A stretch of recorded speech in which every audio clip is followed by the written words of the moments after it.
Zach Naylor, self-defense tools you didn't know you needed, crafting tools for everyday heroes. In this episode, I interview Zach Naylor, owner of TenetCo Knives and an active law enforcement intelligence officer. Zach discusses how his law enforcement background inspires his mission to create practical, affordable, everyday carry tools for ordinary people. Zach's unique blend of tactical expertise and creative craftsmanship makes for a fascinating conversation you don't want to miss.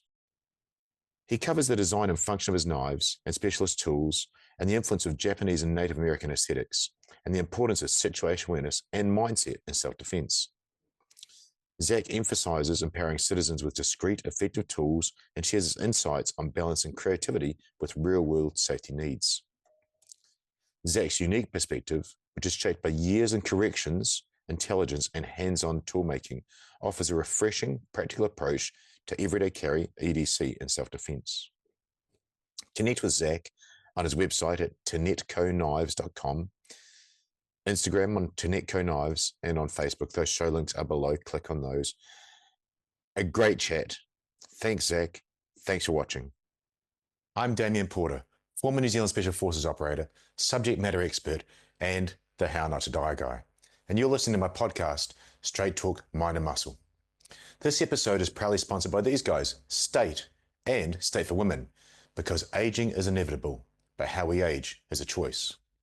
State is the ultimate daily formula for optimal health and longevity, backed by clinically proven 100% natural ingredients that's designed to support hormone health, stress resilience, energy, and performance. And I use it every single day. And a special thanks also to my new sponsor, Michael Mason and the Mason Survival Protocol. Links to both of these are in the show notes below. Catch all my past episodes and resources in the notes as well. Thanks for watching. Now let's get into it.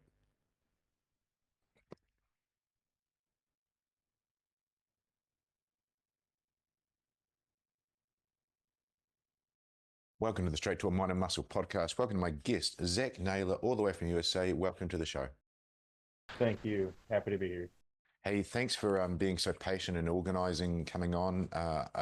I'm always honored to be able to have someone's time, and I think time is the amazing thing that we have. It's so valuable to us. You're busy, you've got the family going on, and congratulations on, I think you said it was close to your anniversary soon.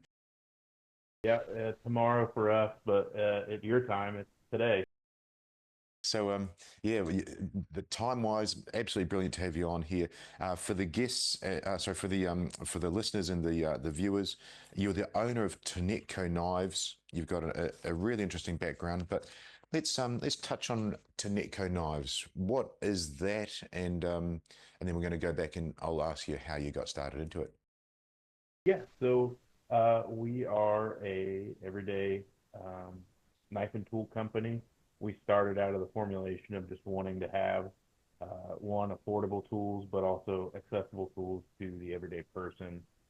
The biggest thing for me is trying to push or promote the ability that the everyday citizen has these tools that they can carry on them at all times.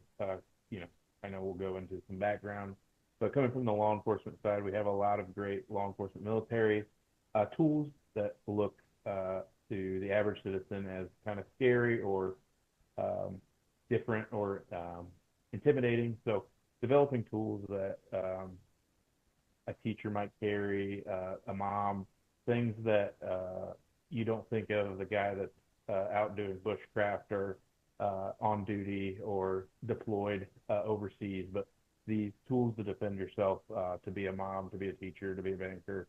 So that's kind of where that passion developed, and we want to make tools. So we make both non-metallic tools that are all weather, but also your traditional steel knives, and then modify some knives as well. I love that you've used the word tool, and you keep coming back to that. I love to say in self-defense, it's tools, not rules. Rules will probably get you killed, really. We want to use, I mean, every situation is so fluid, and we want to use the right tool for the right time, and be able to have that accessible is great. You mentioned your law enforcement background. I've been lucky enough to interview. I did the count last night before I went to bed for this show, and I think I've had about four knife makers on. There was Daniel Winkler, master bladesmith, well known for the Last of the Mohicans and that, those blades, but then pushing on to the really elite Delta and SEAL Team 6 guys. We had Chris Stroop from Stroop Knives, a former operator and now turned a family-owned business knife maker. Um, and then we had Compliance Edge Knives. So it might be three, yeah, maybe three knife makers there, and you're the fourth. So that's their sole businesses, those guys. But you have actually got this is not your sole business. You've got a lot of other things taking up your time. You mentioned law enforcement, and thanks to the bio you sent through to me, you're still full time in a law enforcement intelligence. Um, so what are you doing now, and how has that contributed to making tools for the everyday person and mum and teacher, and maybe me that we can use to keep ourselves safe? Yeah, that's a great question. So, something that TenetCo has developed into is just for me, it was a hobby, a creative, uh, a way to creatively release. So I have these idols like the ones you've interviewed. Some of these guys are legends in the knife community. I just hope to attain the ability to just to be a reputable brand one day. We're in our infancy. We're coming up on 1 year, which we're so blessed to have that opportunity and still be working.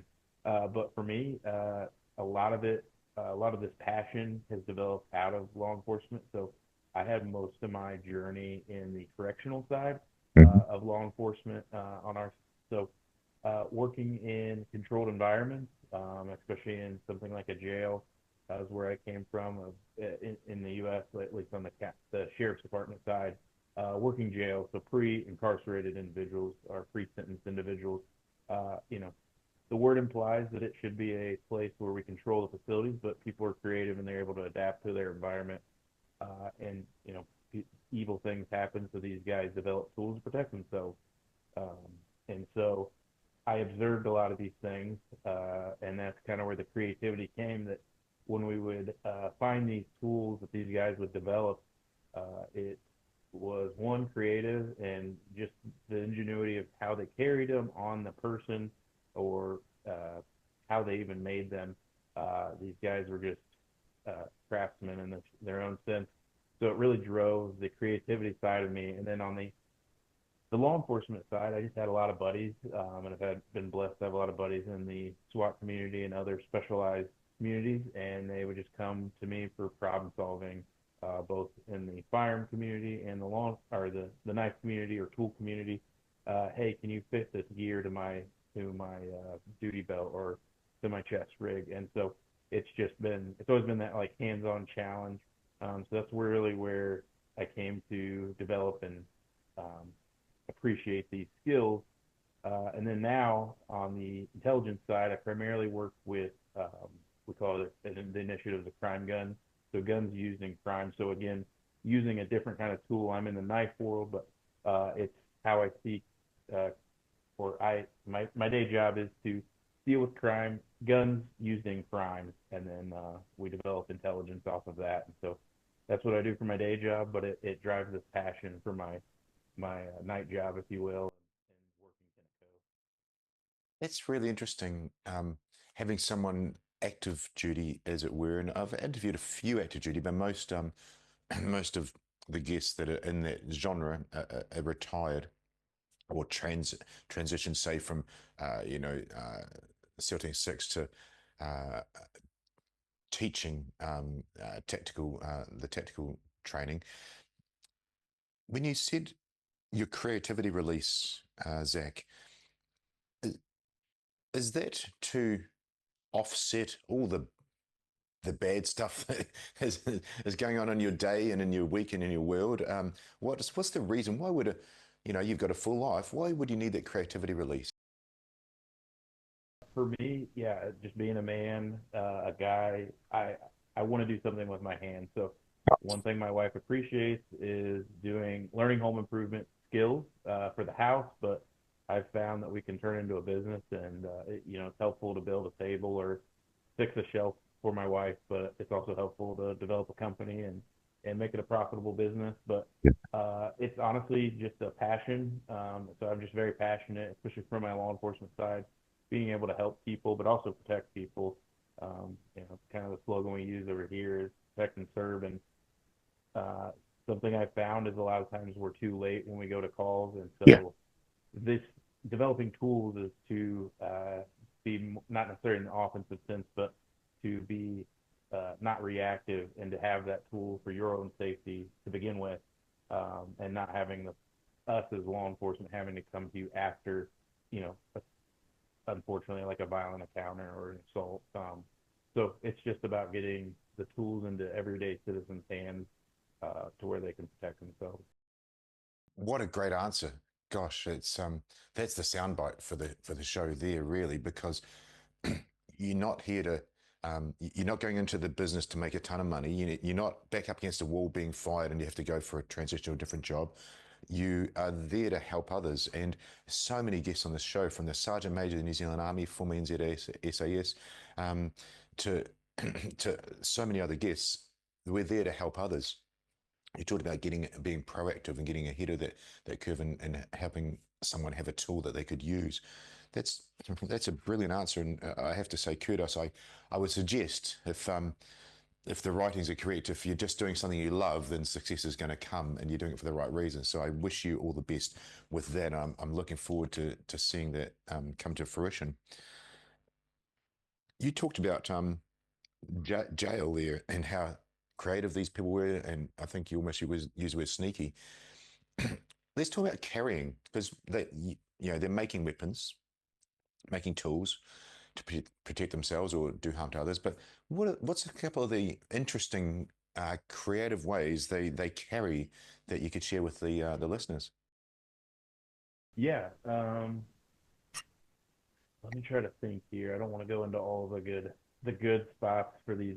I might have made a mistake with that question, and it's super easy with SF guys. We just say, hey, I can't answer that question. If I've asked a question that is going to put people at risk, let's not go there. Right. Nope. Yeah. Operational security is a big deal. I would say a common one, but it's what's just adapted. So I just want to go with stuff that's more common knowledge, but for the everyday person, it may not be. But yeah, I definitely want to keep my guys safe and what they do to look for stuff. But biggest one that I see from my side and a couple agencies I had the opportunity to work with was waistband. So traditionally, that's the most common place where guys carry tools, firearms, knives. It's in a controlled environment, it's the same place. They just are developing ways, either rolling it up in their pants or carrying it loose, but at angles, just to beat outlining. Um, and that's probably one of the most popular ones that we would see. But there's so many ways just to still have it in the waistband area that's easily accessible to a person, but also to craftfully carry it. And so I've seen quite a few tools, different types of blades or stickers or like ice pick style that we've gotten over the years, and these guys are just able to craft anything, literally out of anything, metal, plastic, food. Wow. Yeah. There's been some. There's guys that have a lot of talent, and unfortunately, for whatever reason, they're in that facility. But these guys, some of these people are super intelligent. If they could just focus on using it for positivity, they could change the world. I love that, and some people have. I mean, uh, Vaj Freeborn. What was his book? Violence. I actually had a person on the show. We were talking about it the other day. But Vaj Freeborn's book, he defended himself in a horrible situation, but he ended up in jail for defending himself. And he's gone on to do great things for the world and help other people out as well. And you do see some turn them around, not many. But that's really interesting. You say about the waistband. You and I, it's second nature. If we see somebody doing this, our senses are we go straight to red. We're sense on high alert. But for the listeners and the viewers, if somebody's moving their hand towards their waistband, hands hold things that kill you. And the waistband is, as you said, Zach, the place where most of those tools are stashed. So If somebody does that, makes that move, then you need to either get it on or get the hell out of there. Right. Absolutely. So the bit that intrigues me, particularly with your bio, and thank you for sending it through, being so busy, um, making blades, making TenetCo knives. Um, how did you start? Because you said you talked about putting stuff on people's duty belts. Um, let's talk us through the first knife you made, and then where it's gone from there. Which is, I've had a crack at one; it wasn't very good. To actually have a professional business. Talk us through that, please. Yeah. So we are working, hopefully by the end of this year. We've just had some projects come out and we've done well with the G10. So in the background, we are working on 100% fabrication of our own knives. It's a skill and it's a craft. So I am working tirelessly on putting out a solid product. So in the background, we are working on our first development of our first full, 100% made by me knife right now. Primarily, our bread and butter is G10 products, so they're just non-metallic, all-weather um, tools. And so that started a couple of years ago. It was just the ability to have something that was all-weather. I've got multiple buddies on agencies. A couple of them still carry G10 blades, just due to the fact that a lot of these guys, especially in law enforcement, are out in the weather, and so just having a secondary tool that they know is not going to get corroded and always stay sharp when they need it is just something that uh, is a go-to for them. So it just makes for a great secondary, but also it just makes for a great tool to have that you don't have to worry about sweat or corrosion, and you can always have it on your body if you need it. Let's touch on that with the G10, and for the listeners and viewers that don't know what that is, it's a very hard, um, this is layman's terms, plastic tool. It's obviously made of much better stuff. But I'm going to paint the picture for the listeners, and then I'm going to go into some real world examples from you. When we when law enforcement or military are carrying, their primary tool, which is a rifle or possibly a pistol, if we get in a bad situation where we have that's pinned, we can't get to it, we have to clear the person, clear the bad guy away. That's a nice way of saying using a blade to get their hands the hell out of the way so we can get back to that weapon and get the job done. But that said, you're clearly very experienced with G10. What are some of the uses, or have you had feedback from some of the uses of the G10 tools you've had on the front line? Yeah, I mean, I would say the biggest thing, fortunately for me, most people haven't had to use Yes. it in a defensive encounter, if we will. So the biggest thing is just having a tool for them. Um, some of the civilian side of my consumers, it's just been simply the, I guess, almost the ease into knives. For some people, it's for whatever reason, it's just not as daunting because it's not a steel blade. So it has just been a ability to start carrying something. One of our most popular tools isn't as much a blade as much as a point-driven tool, which is our slice shiv, which is developed out of a marker and just having a reinforced rod that's just sharpened to a point. Yep. So some of them are a little bit more primitive, but the end user wants something that they can carry, and that's one of our tools. Uh, you know, would I love to have a firearm? Yes, that would probably be my choice for a more effective tool. But in uh, environments that maybe aren't necessarily a controlled environment, but a relaxed environment where a firearm or a traditional knife, like say a school, a hospital, these are allowing people to have tools that blend into everyday environment. It's not weird, or it's not abnormal, I should say, maybe not weird, but abnormal for a person to have a Sharpie in their hand as they walk through the office, and you can have it, and if it's got the cap on, it looks like a Sharpie or any Yep. type of permanent marker. Yep. You carry a fixed blade knife, it's going to cause some questions and concerns at the water cooler. So it's just been mostly a lot of the sly shift stuff and working to develop things that are more on the civilian side of just people that want everyday tools that they can carry that just don't really alert to what it is, and just kind of that gray man theory and keeping it on them. I love that. And you come back to every day. After this, after school drop off, I'm actually going to teach a family that's contracted me to teach them some self defense. The first lesson, and the first things I'm showing them for tools is an incredibly powerful tactical torch and a couple of the glass breaker pens and one of the Sharpies. And for particularly for females, I say have a couple of these things in your handbag and a couple of them in your desk at work, so that when you go from the safe place, from the office, to go out the door and walk to your car park or walk to the train station, you just slip it into your waistband. So you have a tool there to change a bad guy's mind. And I know what you know what you talk what I'm talking about, Zach. But for the listeners, if some guy grabs you in that close ambush situation, pulling a pistol out, if you're in the States and allowed to carry, that's probably not going to work. And Shiv works. I've forgotten the great. Forgotten the owner's name. He's coming on the show soon. Craig Douglas from Shivworks. He was an undercover operator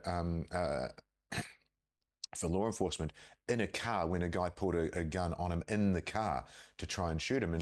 And he's great at this close range stuff. And he's proven that, getting that gun out, A, is very difficult. And then B, if you manage to get out, you're probably going to start shooting yourself if you get the other guy. So the tools that you're talking about to change a bad guy's mind, to aerate him with everyday looking items, absolutely brilliant. And as you said, for females particularly, it's a nice soft start for them to be able to carry a tool that we hope never have to use, but it might just save their life.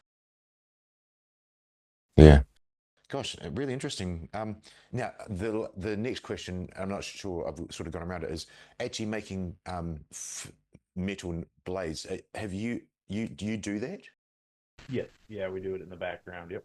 How how did that intrigues me from my young days? I was actually a blacksmith in my first job. We made leaf springs. So, um, how did you make your first knife, and what sort of process do you use now? Yeah. So I just do a pretty basic style, which is just using, I guess, pre-manufactured metal. So I definitely kudos to the guys in the true blacksmithing world. So I just do nothing crazy, just 1095 steel. Just cut my design and put my bevels and edges on it, and then working on the heat treat process as we speak. So that's where we're at on it. So I've developed my a couple of my first knives, but it's just something I've kept, I guess, not on the social media, working to finish where we're happy with, just since we do sell products. So every once in a while, I tease some of our tools before we're ready in the R&D phase. But it's one of those things that, especially when I'm a tool maker. I want to be a bladesmith, and so I want to be proud of the work. So yeah, we haven't released anything publicly or on any of our social media, but yeah, most of ours are just that I've developed in the R&D phase are just out of 1095 steel, high carbon steel, and then we've just got a couple grinders. Same process that I do with my G10 stuff. It's just that steel. So um, yeah, it's it's it's an interesting process. The one nice part with G10 is I just cut my shapes, develop my designs, and I don't have to heat anything. So that part is nice. It's a little more simple, but Awesome. Awesome. And you got some great looking tools. When you said tools and you're talking about the grinding and things, I remember interviewing Chris Stroop, and the Winkler pry bar was very useful amongst the EDC community. Um, Dom Raso, former SEAL Team 6 guy, owns Dynamis Alliance.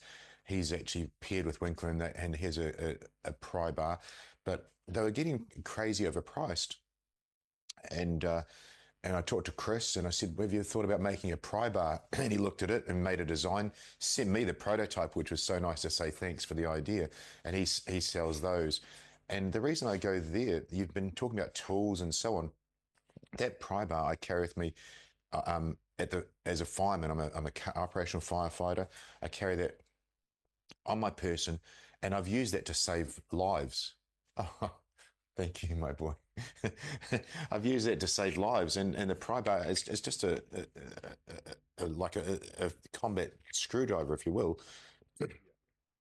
What a brilliant tool, and that's just some, it's got a tiny cutting edge. It's essentially a chisel at the end, but that tool can help you out of some bad situations. The first situation, I locked myself. The lock gave way in our front door, so I had to use it for that. But tools really help people out, and it's so much better to have them around. Yeah, really interesting seeing things like that, and particularly with what you're doing. I'm looking forward to you transitioning into much more steel work as well. Yeah, we are very excited to go forward with the steel products just in general. But yeah, definitely a chisel style pry bar will probably be in the near future. Brilliant, So you'll have to keep a lookout. brilliant. But yeah, it's we don't want to limit ourselves to just to traditional blades. Just like our G10 stuff, we're working on just developing things again. Like I like to go with the niche, the cliche, everyday carry, but make tools. So I want to be a bladesmith, but I also want to be a tool maker, and develop tools that the end user can use, not just to cut a box or in a defensive situation, but tools that can, like you said, pry a car door or help pry open the door of the house. So we're always working on trying to develop a new product and find something that's beneficial to the end user. Now, not only that, your stuff's pretty. I mean, I jumped on the website a couple of times, and even the wrapping, you seem to be doing a Japanese style wrap with some things there. Yes. Yep. It's just been I've always admired the samurai sword or the katana styles, and so kind of wanted to put that flair on it. But one of our main models, I guess, the obsidian, also kind of given an homage to the Midwest and our Native Americans, uh, kind of giving it more of like a spear point, kind of the obsidian arrowheads that we've seen out here in the Midwest and out west. So kind of an east meets west concept, but I just love representing different cultures and kind of what makes America great and having different cultures represented in the U.S. That's brilliant. It is. Your stuff looks good. That's the bit that stood out first for me. Question, really, from my own knowledge, and hopefully some of the listeners, hopefully someone gets something out of it, is that Japanese style wrap you've got. That those guys were amazing blade skill guys with the swords. Um, but you don't see that in a lot of Western knives. How is that grip with that Japanese style wrap? What makes Why did you choose that just on, apart from paying homage to it, functionally, how does it go? Yeah, I mean, functionally, it it's the cool factor, right? It's not worth carrying if it's not cool. But it looks good. It looks sharp, if you will. Fun on our knife making here. But we stabilize it in epoxy, and so it gives it texture, but it also allows for a little bit more grip. And with that epoxy, it makes sure or ensures that um, the wrap is going to stay where it's at. So it just helps to give grip without being bulky. Um, you know, we may play with going with more of the G10 scale style, like a lot of our you see on fixed blades. But one of the parts, or one of the things I like a lot, especially because we're not trying to redevelop the wheel. We're just using flattened paracord or decorded paracord, or sorry, cordless paracord. Right, right. So just using simple things that are reputable and strong products, or um, materials. And so it keeps it thin, but also with the epoxy, it's now waterproof and it is not going to move. It's going to stay in place. So it's just one for added texture, but then also for me, it's just keep the product as thin as I can get it. Just again for the aspect of being able to carry it and um, keep it hidden. Brilliant. What a great answer. A couple of things there. One, my worry was looking at that is, would it be loose? Would it come loose over time? And you've nailed that. So that's a big deal. Um, Two, just generalization. I remember the Japanese did use shark skins sometimes on their grips as well. But then three, trying to tie that question or in a bow, is the grip is so important. I've got a bunch of knives, probably 10. Some are cheap, and some I've got a Dynamis Winkler, and I've got one that he doesn't make knives, Raven knives. He was an operator, and he sent me one that he custom made, and both of those are my Carter grips. And for whatever reason, when you get that grip in your hand, it just clicks. You fall in love with it. It's like that's the grip I can use, and it doesn't feel like you got to move your hand around for. So for whatever size my hand is, it just works. So grip is a big thing, and it sounds like you're starting to solve that problem with that empty paracord and epoxy style coverage. Yes, yeah. I will certainly say that a good texture on a micarta or G10 would probably still be my preference in a perfect world. But again, I think it's a game of pros and cons, and this allows me to keep the product, approximately a quarter to half inch thinner, Yes. but also still maintaining. So I've been pretty happy with it. And one thing, yeah, like you mentioned, shark skin. I know ray skin's a lot of um, the popular underlays that we see in the Eastern style or Japanese style swords and blades. Um, it's also to help add texture. One thing that I've found that I absolutely love, and this is what we do, is just hockey tape style cloth hockey tape. It's designed for the moisture and still has some tack. You're starting to see a resurgence with it used on firearms. Guys are going away from the stippling texture and the Yep. firearm grips. They're just running different types of more of them are just cloth hockey tape. So that's something we use. Again, not trying to reinvent the wheel, just found something that works. One looks great, and then two is just effective. So that's what we've been doing, and that's what we've been rocking for right now. So Awesome. it works. So Awesome. I'm excited. I'm going to jump online after the day of dadding and teaching, and I'm going to grab some and get them sent over here as well. So I'm going to get some of your products and be able to display them, which would be awesome. Gosh, well, Zach, it's been brilliant having you on the show. Just really wanted to feature TenetCo because of where you come from, but just wanted to touch on one more thing. And even just then, you talked about how you could shave off half to a quarter of an inch off thickness of the handle so you could conceal it more. That just shows practicality, real world, and it's from your background. Then, given your background, I just wanted to ask you a couple of questions there because you, hobby wise, some BJJ and boxing. Now, and also somebody who actually really needs to use that, which is law enforcement. That's real. Uh, it's tough. Law enforcement is, for the listeners and viewers, it's tougher than self-defense because you're trying to restrain someone.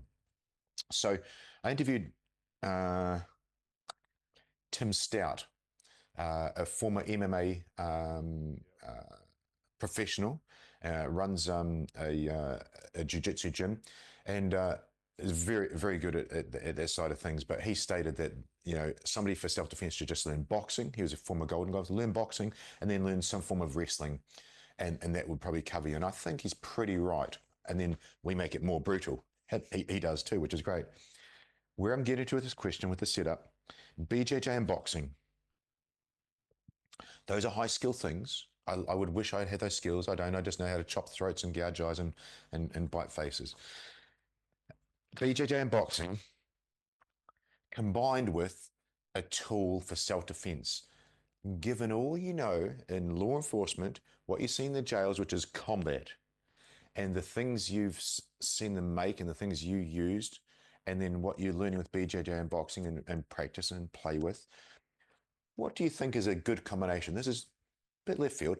What do you think is a good combination for a female for self-defense and a female going from 16 years old to 70 because they're the ones the target. Bad guys aren't going to target you and I. What do you think they should use given given those contexts of your sports and your tools and all the things you've seen? Yeah. So in reference to what kind of tool, or if I, in a perfect world, what I would use, is that what you're asking? I've got a contextualized question better. Sorry, it was a bit too broad.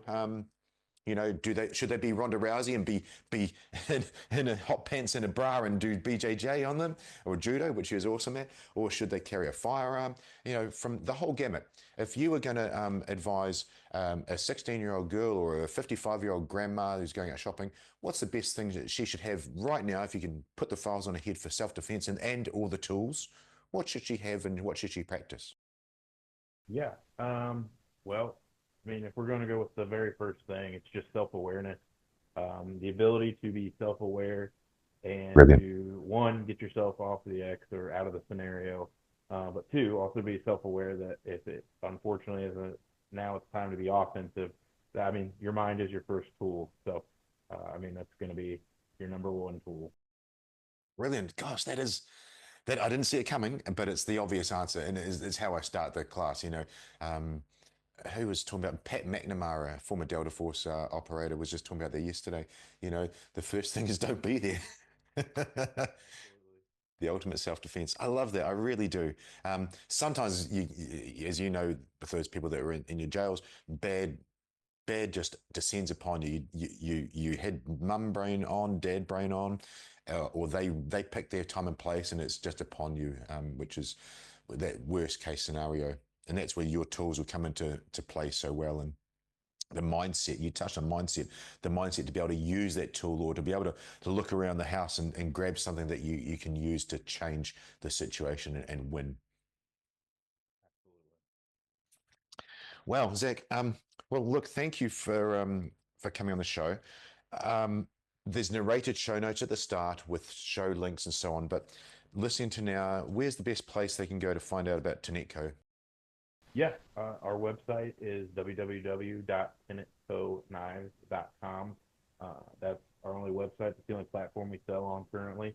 So through the e-commerce, Big Cartel, they've been great to us. So you can find us on there. Also, our Instagram handle is TenetCo Knives. So just all one word. You can find us there. That's going to have our most up-to-date information, and we try to put out announcements on there all the time. So, yep, that keep it simple. Perfect. Brilliant, Zach. Well, kudos to you for getting to where you're at. I really do mean what I said sort of 30 minutes ago. I really want to see it come to fruition and great business success from helping others, which I want to thank you for, because if somebody listens to this and goes to TenetCo and grabs one of those Sharpies or one of those other tools and they have to use it, we've done our job. Absolutely. Yeah. Brilliant. All right. Well, thanks for coming on. I'll hit pause. We'll have a quick chat. Awesome. Hi, thanks for watching.